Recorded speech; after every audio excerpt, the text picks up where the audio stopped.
Hi guys! Yes, this is your Captain Jem and I'm here right now. Sa mga mahilig magkape dyan.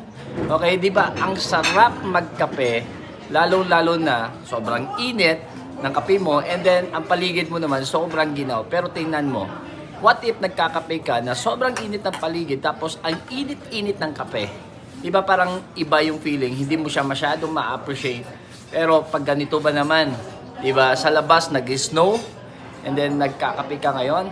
So imagine mo, sobrang iba yung pakiramdam. And of course, mas ma-appreciate mo, di ba, yung kape mo pag gumaninto ka pa lang, di ba? Mas na-appreciate mo, right? So, now, what's my point in life? Okay, marami ka din problema. Hindi mo ma-appreciate yung success pag walang problems. Okay, hindi mo rin ma-appreciate yung umaga kung walang gabi. Hindi mo rin ma-appreciate yung hot and cold kung walang hot, wala din cold. Hindi mo rin ma-appreciate yon. So, hindi mo rin ma-appreciate yung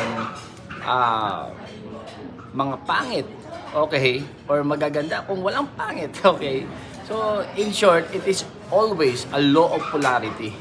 Right? So, guys, if you have a problem right now, okay lang yan. Kasi, ibig sabihin, pinapaganda lang yung story mo. Ibig sabihin lang yan, guys, na meron kang matutunan and next time, okay, you will savor the success that you have because sa mga past experiences mo na natutunan mo. Alright? So, again, okay lang na magkamali ka. Ang importante, natututo ka. Alright? This is your Captain Jem. God bless you.